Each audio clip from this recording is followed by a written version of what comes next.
Hey, what is up? I am Sidlak, and today I look a little different. That's right, I've become paler and I have hair now. But let's not talk about that, let's talk about attributes. So, in this video, I'd like to talk about Diablo Immortal's attributes. So, let's start with this one, damage. So, you can read the descriptions here when you click them, but I want to talk about what they do aside from those descriptions. So, damage, life, and combat is used by the game in battlegrounds to help you match with other players. So, the thing that players do is, like, for example, this one, Tourmaline. And Ruby gives damage and HP. What players do is that they remove those gems so that they'll have lower damage and life, and they'll be matched by lower level player. And the other thing that is used for matchmaking is the resonance, and what they do is also change their legendary gems to have lower resonance.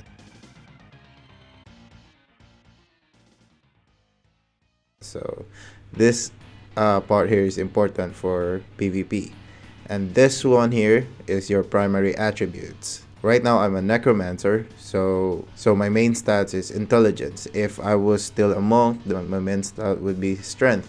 If you change class, the game will automatically change your stat from strength to intelligence or vice versa, depending on the class that you're changing towards. So these two stats gives damage, and then the vitality gives life. And then we have fortitude and willpower that will give you the secondary attributes.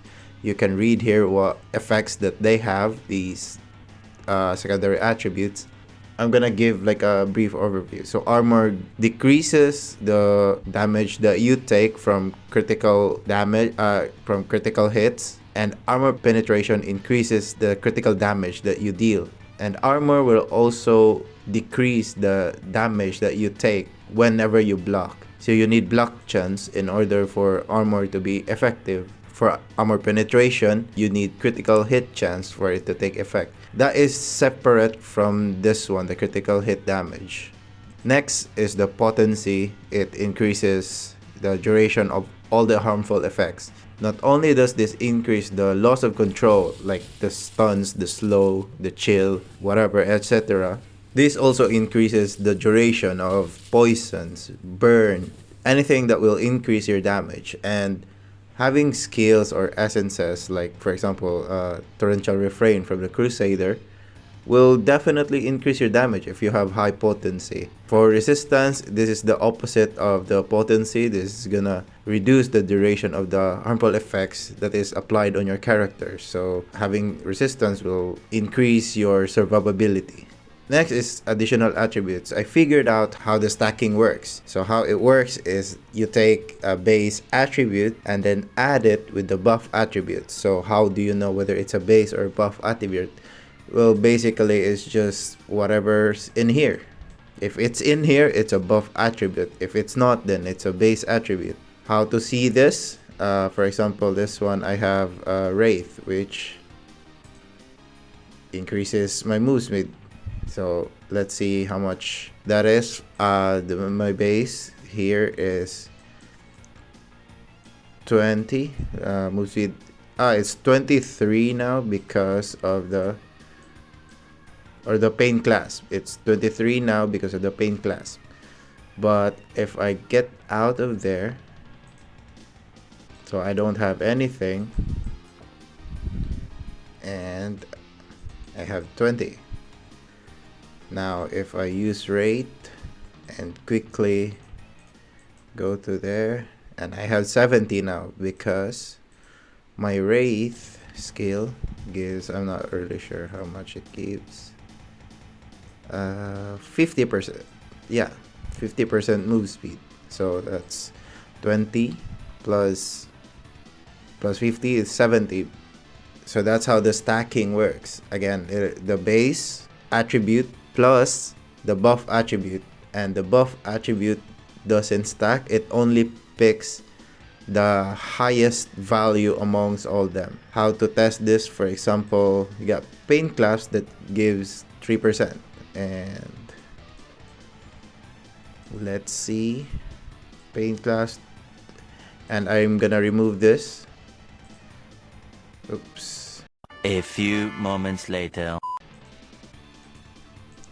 So I'm gonna remove this. This one has, so my move speed is now 12%. If I do this plus 3, so I have now 15. Quick math. And if I have Wraith, the expected value should be like, since this is 50, so 15 plus 50, that's 65, right? That's if the buff stack, but if it doesn't, it's not gonna be that. So let's try it.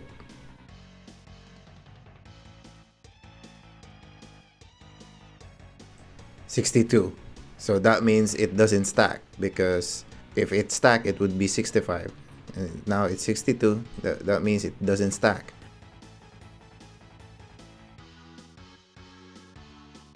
This is important for monks who uses the helicopter, since the stacking of attack speed will have a lot of conflict. For example, Empathy's Blessing. Like, I'm just gonna give monk as an example because I'm very familiar with it. So let's. Hold up. Wait a minute.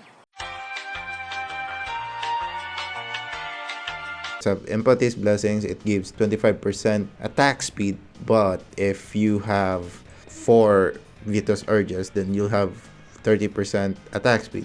So if you have those two, it's not gonna stack. But the damage will, I mean, you'll get the 25% damage, but you'll waste the 25% attack speed from the Inner Sanctuary. So I would suggest like picking something else. So that's just an example how the stacking affects your build. So having a lot of stacking buff might not be good.